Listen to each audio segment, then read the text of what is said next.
I'd like to, yes, I fully agree with what has been said. One of the glaring disparity in the health workforce is, for example, the income of the doctor vis-a-vis the nurse, the midwife, etc. Let's not be squeamish about it. A Pipichugan doctor will probably earn 10 times more what a nurse will make. But if you look at the function they perform, even in a tertiary hospital, you will find that this is very unjust. Just one quick example. You are in an oncology clinic where they treat cancer. The doctor sees the cancer patient once to evaluate and prescribe treatment, and will see him at the end of the treatment period.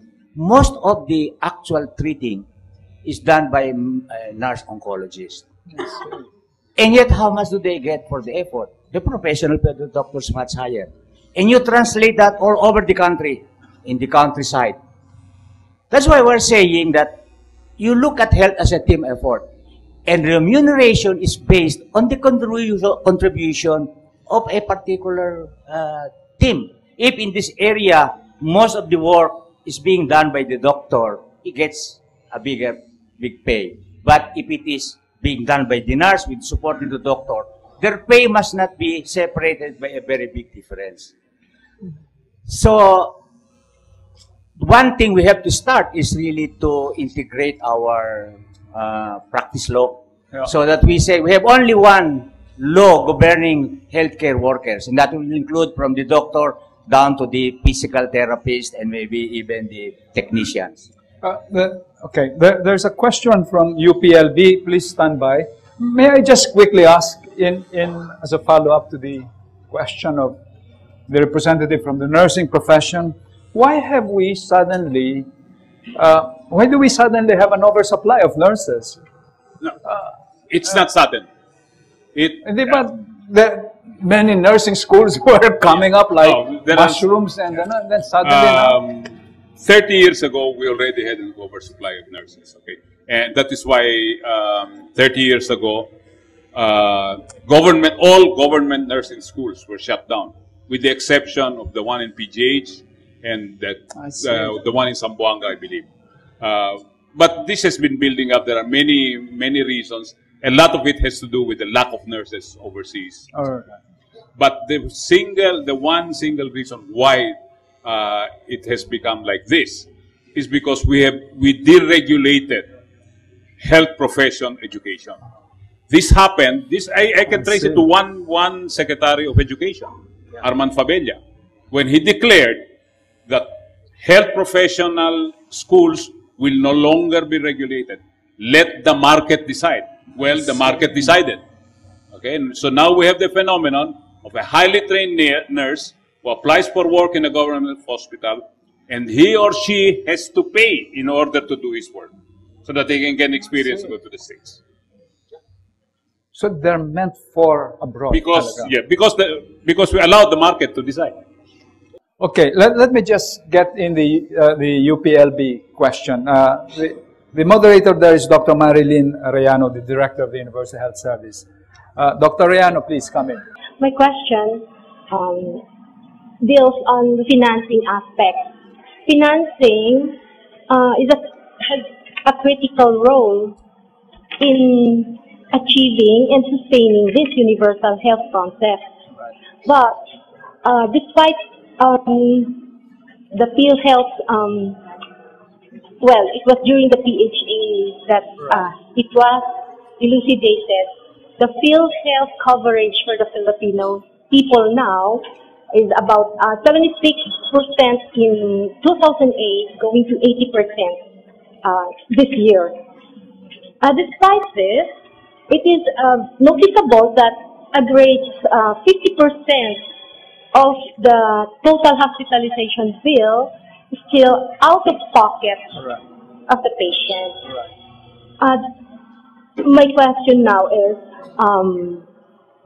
how can we put some mechanisms so not only the employed but also the unemployed will have access for this PhilHealth coverage, though they cannot give any premium because they are just on hand-to-mouth level of assistance.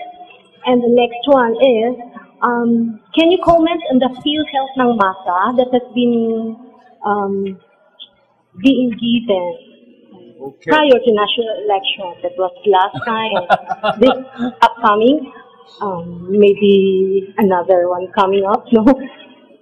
And the third one is on the role of HMO. Because with health maintenance organization, we can have PhilHealth on top of it, shelling out some premiums for that. And to have this equity that we are talking about, maybe we can also shell out something for those who really cannot provide for themselves, which means that in PhilHealth, the employed can maybe shell out a bigger premium to cover for those who cannot pay. Or the scheme that is coming now is, they always return to hospital, mga claims, and then sometimes if you get late in submitting all their requirements, they just say, it's denied. Thank you very much for those excellent questions. I think there are basically three of them. How do you reduce the out-of-pocket share, of members of the PhilHealth? But I don't know if all right, excellent. Who would like to respond to the question from maybe UPLB? I can ask Gigi to supplement. Please go ahead. First of all, the figures on coverage are not quite accurate, no? It's not 80%. No, I think if we actually do a thorough methodological study of the figures right now, we will find that the figure is much less than the 80%. But that is not the issue, because even if it were true, it was 80%.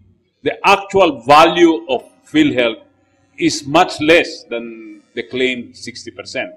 If you do studies that include post-discharge interviews and so forth, you will find that what the patient pays out of pocket is much higher, is more than 50% of what PhilHealth has paid. And the reason is because of the way the PhilHealth premium benefit structure has been organized. As it is, the system encourages those who pay high premiums, those who earn a lot of money, to use their PhilHealth benefits. So you'll see that benefits availment by people in the so-called in the indigent groups, the regions that are poor. Yeah, the poor people Yeah. hardly use their utilization rate is low, while people in the employed sector have high utilization rates. But even within the employed sector, people with high incomes utilize PhilHealth much more than people with low salaries. So, in fact, the fact is, PhilHealth is a system for the poor to subsidize the rich. Amazing. Okay, it's a matter of implementation. Is that a matter of information, lack of information? No, it's the way it is structured, because PhilHealth, first of all, the premiums are rather low with a cap. So when you reach a certain salary, then what you pay in premiums is the same as everybody else. Because you're highly paid and there are out-of-pocket payments, you tend to spend more. So you utilize your premiums more. So it's in the way it's structured, and the way PhilHealth actually has been behaving. And maybe I will give Gigi a chance to say something about this. But first, let me say that PhilHealth has actually been behaving like a standard insurance company, where they want to accumulate profits. In effect, they call it reserves, but it's actually profits. The amount they take in premiums is much more than the amount that they pay out in benefits. Okay, A true socialized system, Should have no profits. we should have no profits. In fact, it should operate close to bankruptcy if it is actually Yes. going to take care of everybody. Gigi, maybe you Please go ahead.